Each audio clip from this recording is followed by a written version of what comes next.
ਸੋ ਭਲਿਓ ਆਪਣੇ ਰੱਬ ਦਾ ਸ਼ੁਕਰ ਕਰੀਏ। ਐਸਾ ਰੱਬ ਜਿਹੜਾ ਬੋਲਦਾ ਏ, ਗੱਲਾਂ ਕਰਦਾ ਏ ਤੇ ਅਸੀਂ ਫਿਰ ਉਸ ਦੀਆਂ ਗੱਲਾਂ ਸੁਣਨੇ ਆ।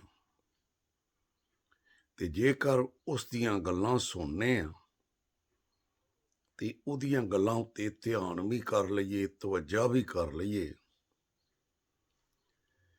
ਜਿਸ ਲਈ ਅਸੀਂ ਗਲਤੀਓਂ ਚਾਰ ਬਾਪ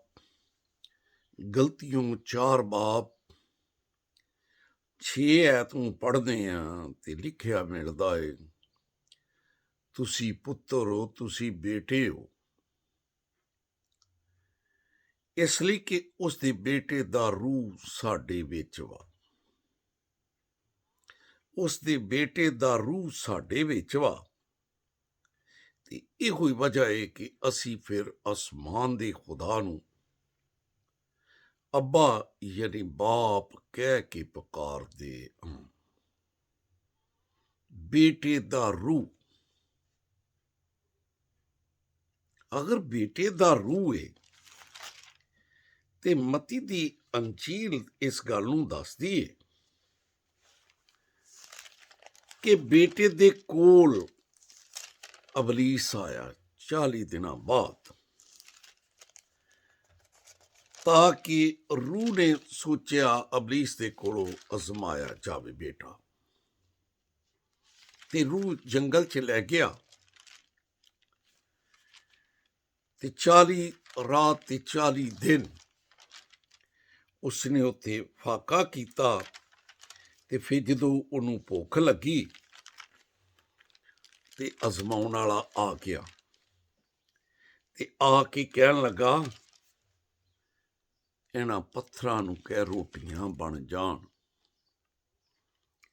ਉਹਨੇ ਆਖਿਆ, ਬੰਦਾ ਰੋਟੀ ਨਾਲ ਜੀਂਦਾ ਨਹੀਂ ਰਵੇਗਾ, ਬਲਕਿ ਹਰ ਉਸ ਗੱਲ ਨਾਲ ਜਿਹੜੀ ਖੁਦਾ ਦੇ ਮੂੰਹ ਚੋਂ ਨਿਕਲਦੀ ਏ। ਬੰਦੇ ਦੀ ਜ਼ਿੰਦਗੀ ਤੇ ਖੁਦਾ ਦੇ ਮੂੰਹ ਦੀਆਂ ਗੱਲਾਂ ਏ। ਹੈਕਲ ਤੇ ਕਿੰਗਰੇ ਤੇ ਲੈ ਗਿਆ, ਥੁਗਰਾ ਦੇ ਤੇਰੇ ਬਾਰੇ ਲਿਖਿਆ, ਤੇਰੇ ਪੈਰ ਨੂੰ ਠੇਸ ਨਹੀਂ ਲੱਗਣ ਦੇਗਾ। ਮੈਂ ਆਖਿਆ, ਲਿਖਿਆ ਏ, ਖੁਦਾਵੰਦ ਆਪਣੇ ਖੁਦਾ ਦੀ ਅਜ਼ਮਾਇਸ਼ ਮਤ ਕਰ। ਉੱਚੇ ਪਹਾੜ ਤੇ ਲੈ ਗਿਆ, ਸਾਰੀਆਂ ਸਲਤਨਤਾਂ ਦਿਖਾਈਆਂ, ਗਿਰ ਕੇ ਸਜਦਾ ਕਰਦੇ, ਸਾਰਾ ਕੁਝ ਤੇਰਾ। ਆਖਿਆ, ਖੁਦਾਵੰਦ ਖੁਦਾ ਨੂੰ ਸਜਦਾ ਹੈ, ਹੋਰ ਕਿਸੇ ਨੂੰ ਤੇ ਹੈ ਹੀ ਨਹੀਂ। ਸੋ ਭਲਿਓ, ਅੱਜ ਵੀ ਬੜੇ ਉੱਚੇ ਉੱਚੇ ਖਿਆਲ, ਰੋਜ਼ੇ ਅਸੀਂ ਵੀ ਰੱਖਣੇ ਆ, 40 ਰੋਜ਼ੇ ਰੱਖਣੇ ਆ, ਤੇ ਚਾਹੀਦਾ ਤੇ ਕਿ ਜਿਹੜਾ ਅਜ਼ਮਾਉਂਦਾ ਏ ਉਹਦੇ ਤੇ ਗਾਲਬ ਆਈਏ। ਤੇ ਜੇਕਰ ਗਾਲਬ ਆਵਾਂਗੀ ਫਿਰ ਤਖਤ ਤੇ ਬੈਠਾਂਗੇ। ਲੇਕਿਨ ਅਫਸੋਸ, 40 ਦਿਨਾਂ ਤੋਂ ਬਾਅਦ ਬਹੁਤ ਸਾਰਿਆਂ ਨੇ ਚਾਹੁੰਦੇ ਕਿ ਗਾਲਬ ਆਉਂਦੇ, ਜਿੱਦਾਂ ਖੁਦਾਵੰਦ ਯਿਸੂ ਮਸੀਹ ਗਾਲਬ ਆਇਆ ਤੇ ਉਹਦੇ ਬੇਟੇ ਦਾ ਰੂਹ ਅਸੀਂ ਕਹਿੰਦੇ ਸਾਡੇ ਵਿੱਚ, ਤੇ ਸਾਰੀ ਕੀਤੀ ਕਤਰੀ ਦੇ ਉੱਤੇ ਅਬਲੀਸ ਨੇ ਪਾਣੀ ਫੇਰ ਦਿੱਤਾ। ਪੀ ਸ਼ਰਾਬਾਂ ਬਈ, 40 ਦਿਨਾਂ ਤੋਂ ਬਾਅਦ ਤੂੰ ਤੇ ਰੋਜ਼ੇ ਰੱਖੇ ਆ। ਹਾਲਾਂਕਿ ਸਾਫ਼ ਤੌਰ ਤੇ ਦੱਸ ਦਿੱਤਾ ਗਿਆ ਹੈ, ਜਿਸ ਲਈ ਅਸੀਂ ਪਹਿਲਾ ਕਰੰਥੀਓਂ 6 ਬਾਬ 10 ਐਤ ਨੂੰ ਪੜ੍ਹਦੇ ਹਾਂ, ਤੇ ਇੱਥੇ ਲਿਸਟ ਬਣਾਤੀ ਹੈ ਕਿ ਜਿਹੜਾ ਬੁਰੇ ਕੰਮ ਕਰੇਗਾ, ਸ਼ਰਾਬ ਪੀਵੇਗਾ, ਉਹ ਖੁਦਾ ਦੀ ਬਾਦਸ਼ਾਹੀ ਦੇ ਵਿੱਚ ਦਾਖਲ ਨਹੀਂ ਹੋਵੇਗਾ। ਬਲਕਿ ਲਿਖਿਆ, ਇਹਦੇ ਨਾਲ ਵੱਧ ਚੱਲਣੀ, ਇਹ ਤੇ ਚਾਲ ਨੂੰ ਵਿਗਾੜ ਦਿੰਦੀ ਹੈ, ਇਹਦੇ ਨਾਲ ਵੱਧ ਚੱਲਣੀ ਪੈਦਾ ਹੁੰਦੀ ਹੈ। ਖੁਦਾਵੰਦ ਯਿਸੂ ਮਸੀਹ ਨੇ ਜੀ 40 ਦਿਨ ਫਾਕਾ ਕੀਤਾ, ਅਸੀਂ 40 ਰੋਜ਼ੇ ਰੱਖਣੇ ਆ, ਤੇ ਐਂਡ ਉੱਤੇ ਬਦ ਚਲਣੀ ਦਾ ਸ਼ਿਕਾਰ ਹੋ ਜਾਂਦਾ ਹੈ ਬੰਦਾ। ਖੁਦਾਵੰਦ ਦੇ ਕਲਾਮ ਦੇ ਵਿੱਚੋਂ ਜਿਸ ਲਈ ਅਸੀਂ ਯਸਾਇਆ 58 ਬਾਪ ਨੂੰ ਪੜ੍ਹਦੇ ਹਾਂ ਤੇ ਰੋਜ਼ੇ ਦਾ ਤੇ ਮਤਲਬ ਹੀ ਖੁਦਾ ਦੀ ਨਜ਼ਦੀਕੀ ਹੈ। ਖੁਦਾ ਦੀ ਨਜ਼ਦੀਕੀ, ਫਿਰ ਖੁਦਾ ਦੀ ਨਜ਼ਦੀਕੀ ਦੀ ਬਜਾਏ ਅਬਲੀਸ ਨਜ਼ਦੀਕ ਆ ਜਾਂਦਾ ਬਈ। ਯਸਾਇਆ 58 ਬਾਪ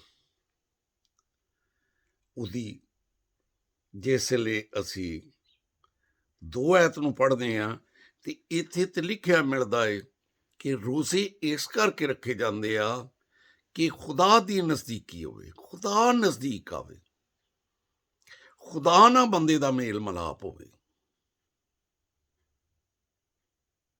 ਖੁਦਾ ਦੀ ਨਜ਼ਦੀਕੀ, ਖੁਦਾ ਦੀ ਨਜ਼ਦੀਕੀ, ਪੁੱਤਰ ਬਣਨਾ। ਖੁਦਾ ਦਾ ਖਾਦਮ ਮੁਕੱਦਸ ਪਤਰਸ ਬੜੀ ਵਜ਼ਾਹਤ ਦੇ ਨਾਲ, ਇੱਕ ਬੜੀ ਖੂਬਸੂਰਤੀ ਦੇ ਨਾਲ ਸਾਨੂੰ ਗੱਲ ਦੱਸਦਾ ਹੈ। ਕਾਸ਼ ਕਿਤੇ ਉਹ ਗੱਲ ਸਾਡੀ ਸਮਝ ਆ ਜਾਏ। 2 ਪਤਰਸ ਪਹਿਲਾ ਬਾਬ ਉਸ ਦੀ ਜਿਸ ਵੇਲੇ ਅਸੀਂ 5 ਐਤ ਤੋਂ ਪੜ੍ਹਦੇ ਹਾਂ, ਬਲਕਿ 4 ਐਤ ਤੋਂ ਪੜ੍ਹੀਏ ਤੇ ਸਾਡੇ ਨਾਲ ਬੜੇ ਕੀਮਤੀ ਵਾਅਦੇ ਨੇ, ਕਿਉਂਕਿ ਅਸੀਂ ਪੁੱਤਰ, ਸਾਡੇ ਨਾਲ ਬੜੇ ਕੀਮਤੀ ਵਾਅਦੇ ਨੇ, ਤਾਂ ਕਿ ਅਸੀਂ ਦੁਨੀਆ ਦੀ ਖਰਾਬੀ ਚੋਂ ਛੁੱਟ ਕੇ ਤੇ ਦੁਨੀਆ ਦੀਆਂ ਬੁਰੀਆਂ ਖੁਆਇਸ਼ਾਂ ਤੋਂ ਦੂਰ ਹੋ ਕੇ ਜ਼ਾਤੇ ਅਲਾਈ ਵਿੱਚ ਸ਼ਰੀਕ ਹੋ ਜਾਈਏ, ਨਜ਼ਦੀਕੀ ਹੋ ਜਾਏ ਖੁਦਾ ਦੀ। ਯਸਾਇਆ 58 ਬਾਪ ਨੂੰ ਪੜ੍ਹੇ, ਖੁਦਾ ਦੀ ਨਜ਼ਦੀਕੀ। ਜ਼ਾਤੇ ਅਲਾਈ ਦੇ ਵਿੱਚ ਲਿਖਿਆ ਹੈ, ਜਿਸ ਵੇਲੇ 2 ਪਤਰਸ ਪਹਿਲਾ ਬਾਪ 4 ਐਤ ਨੂੰ ਪੜ੍ਹਿਆ ਜਾਂਦਾ ਹੈ ਤੇ ਲਿਖਿਆ ਹੈ ਜ਼ਾਤੇ ਅਲਾਈ ਦੇ ਵਿੱਚ ਸ਼ਰੀਕ ਹੋ ਜਾਣਾ, ਨਜ਼ਦੀਕੀ ਉਹਦੀ,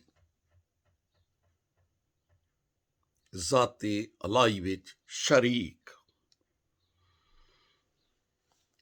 ਤੇ ਜਿਹੜਾ ਜ਼ਾਤੇ ਅਲਾਈ 'ਚ ਸ਼ਰੀਕ ਹੋ ਜਾਂਦਾ ਹੈ ਉਹ ਤੇ ਫਿਰ ਇਹਨਾਂ ਬੁਰੀਆਂ ਚੀਜ਼ਾਂ ਦੇ ਕੋਲ ਨਹੀਂ ਜਾਂਦਾ। ਜ਼ਾਤੇ ਅਲਾਹੀ 'ਚ, ਜ਼ਾਤੇ ਅਲਾਈ ਅਬਲੀਸ ਉੱਤੇ ਗਾਲਿਬ ਆਈ। ਜ਼ਾਤੇ ਅਲਾਹੀ ਅੱਜ ਮੈਨੂੰ ਤੁਹਾਨੂੰ ਮਕਾਸ਼ਵਾ ਦੀ ਕਿਤਾਬ ਉਸ ਦਾ 3 ਬਾਬ 21 ਐਤ 'ਚ ਲਿਖਿਆ, ਜਿਹੜਾ ਗਾਲਿਬ ਆਏ, ਜਿਹੜਾ ਗਾਲਿਬ ਆਏ ਮੈਂ ਉਸ ਨੂੰ ਆਪਣੇ ਨਾਲ ਤਖਤ ਤੇ ਬਾਲਾਂਗਾ। ਜਿੱਦਾਂ ਮੈਂ ਗਾਲਿਬ ਬਣ ਕੇ ਆਪਣੇ ਬਾਪ ਦੇ ਤਖਤ ਤੇ ਬੈਠ ਗਿਆ, ਇਸ ਤਰ੍ਹਾਂ ਜਿਹੜਾ ਗਾਲਿਬ ਆਵੇ, ਆਪਣੀ ਜਾਨ ਨੂੰ ਦੁੱਖ ਦੇਣਾ, 40 ਰੋਜ਼ੇ ਰੱਖਣੇ। ਤੇ ਫਿਰ ਚਾਹੀਦਾ ਤੇ ਹੈ, ਜਿਸ ਤਰ੍ਹਾਂ ਖੁਦਾ ਦੇ ਕਲਾਮ ਦੇ ਵਿੱਚ ਲਿਖਿਆ ਮਿਲਦਾ ਹੈ ਕਿ ਹਕੀਕੀ ਜ਼ਿੰਦਗੀ ਤੇ ਕਬਜ਼ਾ ਕਰਨਾ, ਤੇ ਜਦੋਂ ਕਬਜ਼ੇ ਦਾ ਵਕਤ ਆਉਂਦਾ ਏ ਉਦੋਂ ਸਾਡੇ ਪੈਰ ਲੜਖੜਾਉਣਾ ਸ਼ੁਰੂ ਹੋ ਜਾਂਦੇ ਆ।